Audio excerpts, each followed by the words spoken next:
వారాహి నవరాత్రుల సందర్భంగా 150 మంది ఋత్వికులతో సహస్ర చండీ మహాయాగం సంప్రదించండి. నమస్తే, వెల్కమ్ టు సుమన్ టీవీ. నేను పద్మిని. ప్రస్తుతంతో పాటు ప్రముఖ ఆధ్యాత్మికవేత్త, దత్త ఉపాసకులు, శ్రీపాద శ్రీవల్లభ దత్తపీఠం వ్యవస్థాపకులు శ్రీమతి లతా దత్త గారు మనతో పాటు ఉన్నారు. మాట్లాడదాం. అక్క నమస్తే. అక్క నమస్తే పద్మిని. అక్క ఎలా ఉన్నారు అక్క? బాగున్నాను Padmini. Thank you so much for your time. చాలా రోజుల తర్వాత మళ్ళీ మిమ్మల్ని కలవటం. యాత్రలే యాత్రలు, యాత్రలు, టూర్లు, వేరే దేశాలు. అంతా స్వామి అనుగ్రహం. అంతవరకు వెళ్తున్నాము అని అంటే ఒక మంచి పని పరోపకారానికి ఖచ్చితంగా అదేంటి అనేది మనం డిస్క్లోజ్ చేయలేకపోయినా మంచి పని కోసమే వెళ్ళి వచ్చారు, సక్సెస్ఫుల్ గా వెనక్కి తిరిగి వచ్చారు. ఇది స్వామి మీకు ఇస్తున్నటువంటి సక్సెస్, అంతేనా? అంతే. స్వామి నడిపిస్తున్నారు, మనం నడుస్తున్నాం.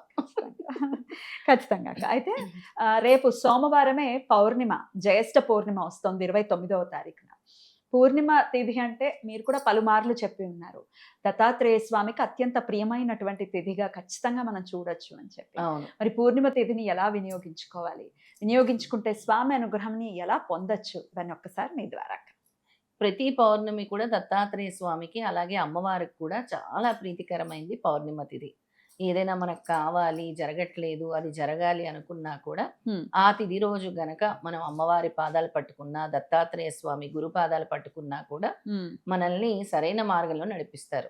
ఎందుకంటే జగత్పిత ఎవరు అంటే ఆదిగురు దత్తాత్రేయ స్వామి. ఇక ఆ రోజు విశేషమైనది ఏంటి అంటే ఏరువాక పౌర్ణమి. అవును, ఏరువాక పౌర్ణమి రైతులు ముఖ్యంగా ఈ పౌర్ణమిని చాలా విశేషంగా, అంటే మళ్ళీ కొత్త పంటలు వేయటానికి భూమి పూజ చేసుకొని పౌర్ణమి తిథి రోజు భూమాతను వేడుకొని పంటలు చక్కగా పండాలి మాకు అని వాళ్ళు స్టార్ట్ చేసే రోజే ఈ రోజు అన్నమాట. భూమి పూజ చేసుకుంటారు, అలాగే వాళ్ళ పంటలు బాగా పండాలి అని భగవంతుడిని ప్రార్థిస్తారు. ఇక నాగళ్ళతో దున్నుతారు, అదే రోజు నాగళ్ళు పూజ. అలాగే కొన్ని చోట్లయితే ఎడ్లని చక్కగా అలంకరిస్తారు కొమ్ములతో. అసలు కర్ణాటక సైడ్ వెళ్తే ఇది ఒక పెద్ద పండగగా చాలా బాగా జరిపిస్తారు. తమిళనాడులో కూడా తిరువన్నామలలో చూసాను నేను అలా. అసలు ఎంత బాగుంటాయో, చాలా బాగా ఆ కొమ్ములకు గాని వాటికి గాని బాగా డెకరేషన్ చేసి ఈ ఎడ్లకి అన్నిటికీ, ఎడ్ల బళ్ళకి కూడా ఆ పండుగ వాతావరణం మనకు కనిపిస్తుంది పల్లెల్లో విశేషంగా. అవునక్క. ఇక భూమాత కరుణించాలి, ఈ పంటలు బాగా పండాలి, ఆ పంటలు పండితేనే మనందరం కూడా తినగలం. అందుకే మనం కూడా రైతుల కోసము భగవంతుడిని వేడుకోవాలి ఆ రోజు. అందరూ కూడా రైతులకి పాడి పంటలు చక్కగా పండాలి, పాడి పంటలు బాగుండాలి, బాగుంటేనే మనందరం బాగుంటాం అని కూడా మనం వేడుకోవాలి. ఖచ్చితంగా. ఆ రోజు విశేషంగా ఏంటంటే దత్తాత్రేయ స్వామి స్తోత్రాలు కానీ, అమ్మవారి స్తోత్రాలు కానీ పఠించుకోవచ్చు. దత్తాత్రేయ స్వామి స్తోత్రం చెప్తాను. అయితే ఈ రైతుల కోసము ఒక తంత్రం చెప్దాం అనుకుంటున్నాను. ఎందుకంటే పాడి పంటలు పాపం వాళ్ళు చాలా ఆశతో ఎదురు చూస్తూ ఉంటారు. ఒకసారి ఈసారి పంట మాకు కలిసి రాలేదు అంటారు. చాలా బాధ అనిపిస్తుంది. చాలా బాధ అనిపిస్తుంది. ప్రాణాలని కూడా తీసేసుకున్న వాళ్ళు ఎంతో మంది ఉన్నారు. వాళ్ళ కోసం ఏంటంటే ఇప్పుడు ఎక్కడైనా పీఠాల్లో కానీ దేవాలయాల్లో కానీ హోమాలు జరుగుతాయి. ఆ హోమ భస్మం తీసుకోండి మీరు. ఆ హోమ భస్మం తీసుకొని మీరు మొదటి దున్నేటప్పుడు ఆ హోమ భస్మాన్ని జల్లండి చక్కగా. ఎందుకంటే వానలు, తొలకరి వానలు కూడా పడుతూ ఉంటాయి, వాళ్ళు ఈ సమయంలోనే చేస్తారు. అలాగే నల్ల పసుపు అనేది చాలా విశేషంగా ఉంటుంది. నల్ల పసుపుని ముందు రోజు నానబెట్టుకోండి, లేదా పౌర్ణమి రోజే నానబెట్టుకొని ఆ నీళ్ళని మీరు ఎక్కడైతే పంట వేయబోతారో అక్కడ జల్లండి. ఏదైతే ఈ నెగిటివిటీ ఉందో, నెగిటివ్ ఎనర్జీ ఉందో అది తొలగిపోతుంది అనమాట. నల్లటి పసుపు, నల్ల పసుపు తీసుకొని దాన్ని నానబెట్టాలి. మీరు బకెట్ నీళ్ళల్లో అయినా వేసుకోండి, ఎక్కువ గనక మీరు చల్లాలనుకుంటే అందులో నానబెట్టి రాత్రంతా నానబెట్టి ఉదయం లేచి ఆ నీళ్ళని జల్లుకోండి. ఆ తర్వాత నల్ల పసుపుకి మొత్తం మీరు గంధము, కుంకుమ రాసి ఎక్కడైతే ఈ పంట వేయబోతున్నారో భూమిలో తీసి పాతి పెట్టండి. ఇది ఒక తంత్రంలా పనిచేస్తుంది అనమాట. రైతులకి విశేషంగా పనిచేస్తుంది పాడి పంటలు పండడానికి. మన గురు చరిత్రలో కూడా చెప్తారు, గురువు మీద పరిపూర్ణమైన విశ్వాసం ఉండాలి. మనం కూడా ఒకసారి గుర్తుందా మీకు, ఒక రైతుకి మీరు ఇచ్చారు, మీరు వెళ్ళి పూజ చేశారు. అవును, అవును. ఎంత అద్భుతంగా దానిమ్మ తోట, దానిమ్మలు ఇందక్క, దానిమ్మలు మీకు పంపించారు, మీకు పంపించింది మళ్ళీ మాకు కూడా పంపించారు. అవును, అసలు ఎంత బాగా అంటే అప్పుడు కురవపురం పాదయాత్ర చేసి వస్తున్నప్పుడు వాళ్ళ ఊరు దగ్గర వాళ్ళు ఊరికి తీసుకెళ్లాలని ఆయన స్వయంగా వాళ్ళ ఊరికి తీసుకెళ్లి గురు పూజ దత్తాత్రేయ స్వామి పూజ అవును. చేపించి అవును. అప్పుడు ఈ పంట వేశారనమాట. ఉమ్. దానిమ్మ పంట ఎప్పుడు రానంత లాభం వచ్చింది ఈసారి వచ్చి- పంటకి అవును. అని మార్కెట్ లో కూడా తెలిపారంట. ఇంతటి ధర ఎప్పుడూ పలకలేదు ఈ దానిమ్మ పంటకి అని చెప్పారు. అంతటి ధర, ఎందుకంటే ఇక్కడ కావాల్సింది పరిపూర్ణమైన నమ్మకము గురువు పట్ల ఉండాలి అని, అవును. గురు దత్తాత్రేయ స్వామి పట్ల అన్నమాట. అద్భుతం. హ. ఇక అందరూ మరి ఇది మరి- రైతుల కోసం చెప్పాం. మరి మిగతా మా వాళ్ళ- లాంటి వాళ్ళ కోసం మరి మేమందరం ఏం చేయాలి అని అంటే, హ. ఆ రోజు చక్కగా మీరు కూడా నల్ల పసుపు ఉంటే ఉమ్. దానికి మీకు ఆదాయము సరిగ్గా, అంటే దారిద్ర బాధలు ఉన్నాయి, ఉమ్. మీకు ఆదాయం కలిసి రావట్లేదు అని అంటే చక్కగా పసుపు తీసుకోండి, నల్ల పసుపు తీసుకోండి, 3 తీసుకోండి. దొరుకుతాయి అక్క పూజ స్టోర్స్ లో ఈ నల్ల పసుపు? ప్యూర్ ఒరిజినల్ దొరకవు, చాలా మ్మ్. ఎక్స్పెన్సివ్ చాలా ఉంటాయి పద్మిని. expensive ఆ? చాలా ఎక్స్పెన్సివ్ మరి ఉంటుంది. అలా లేదు, నా దగ్గర కూడా 2000 లేదు. ఎట్లా కిలోనే. మరి? మన 2000 దగ్గర కిలో. దొరుకుతుంది, మనం తెప్పించాము. ఆ, దాన్ని ఓ. తెప్పించాము. ఇది ఈ పంట కూడా పండిస్తున్నారు మా మమ్మీ డాడీ, నల్ల పసుపు. ఓ. వాళ్ళు పండించి అది నల్ల పసుపు అని నాకు ఫస్ట్ చెప్పలేదు. తర్వాత చూసి ఇది నల్ల పసుపు లాగా ఉంది, నాకు కావాలంటే మళ్ళీ వాళ్ళు ఉమ్, పంట పెట్టారా? పండడానికి ఆ, వేసారనమాట. ఆ. అంటే వచ్చిందా? ఒరిజినల్ క్రాప్ వచ్చిందా? క్రాప్ వచ్చింది. ఉమ్. ఆర్గానిక్ ఇంకొస్తుంది ఇప్పుడు. ఉమ్. అయితే మీ దగ్గర తీసుకోవచ్చు. ఉమ్.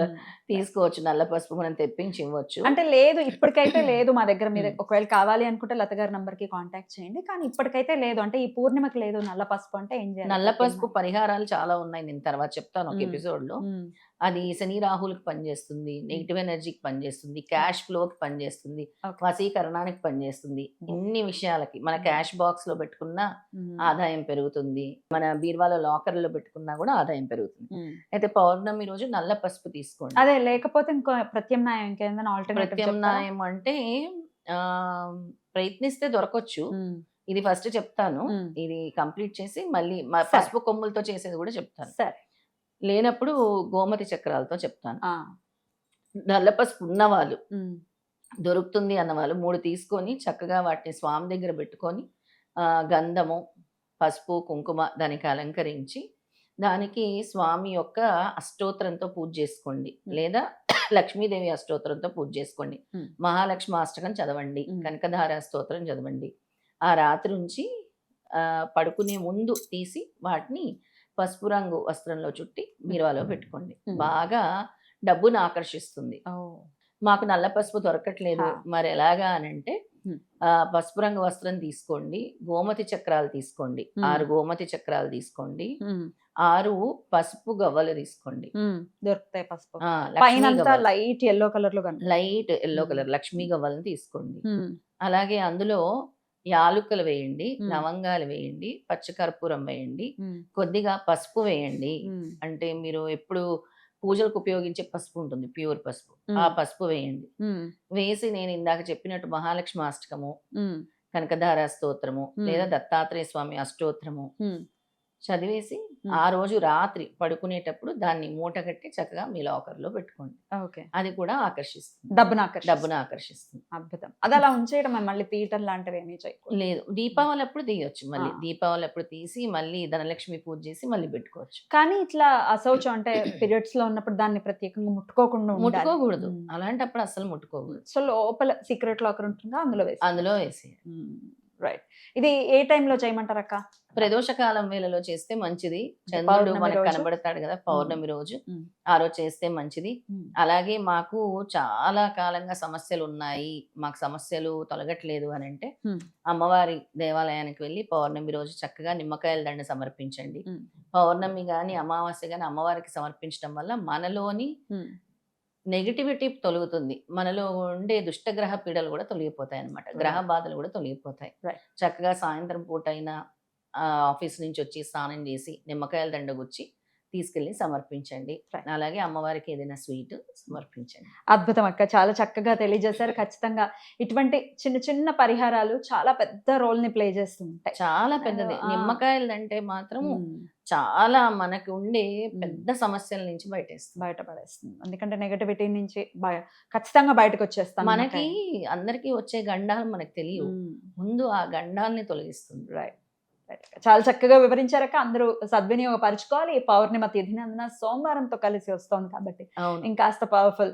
సో డెఫినెట్ గా యూటిలైజ్ పద్మిని చేసుకోవాలని. అయితే సోమవారంతో వస్తుంది కాబట్టి ఉమ్. పరమేశ్వరుడికి చాలా ప్రీతి కాబట్టి హా, ఇది చిన్న పరిహారము చెప్తాను. ఆ. చాలా కాలంగా అందరూ కూడా మాకు ఇది జరగట్లేదు, ఉమ్, లేదా ఆకస్మికంగా డబ్బు పోయింది, ఆకస్మికంగా మా హెల్త్ ఉమ్, డిస్టర్బ్ పాడైపోయింది, అయింది. ఉమ్, మాకు తెలియదు ఎందుకు ఇలా జరిగింది అనుకుంటే, మిరియాలు ఉంటాయి కదా, ఉమ్. నల్ల మిరియాలు, నల్ల మిరియాలతో శివలింగాన్ని తయారు చేయాలి. ఉమ్, చిన్నగా అయినా పర్వాలేదు, ఓకే. నల్ల మిరియాలతో. ఎట్లా తయారవుతున్నాయి అక్క అవి?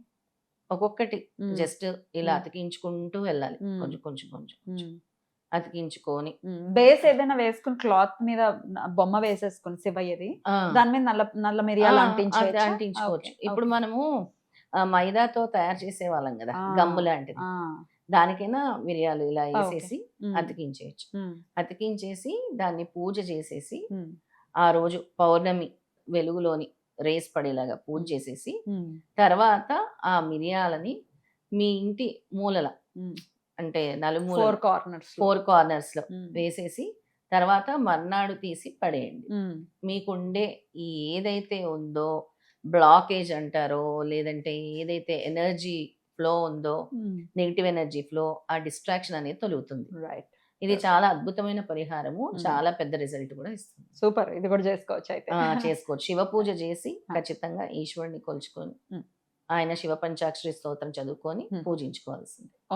ఓం నమ శివాయ, ఓం నమ శివాయ. దానికి మంచిన అంటే ఏం చేసేయాలి పూజ అని అంటే ఆయన మనసారా వేడుకోవడమే కదా. అంతే. End of the day. ఓం మా నమ సమస్య. శివాయ గాని, నాగేంద్ర హరాయ త్రిలోచనాయ, ఉమ్, మస్బాంగరాగాయ మహేశ్వరాయ, నిత్యాయ శుద్ధాయ దిగంబరాయ, తస్మై కారణ నమ శివాయ. ఉమ్. ఇదేనా అదేనా ఓం నమ చదువుకోవచ్చు. శివాయ అయినా చదువుకోవచ్చు. బ్యూటిఫుల్ అక్క. చాలా చక్కగా ఎక్స్ప్లెయిన్ చేశారు అక్క. కృతజ్ఞతలు. నమస్తే అక్క. నమస్తే.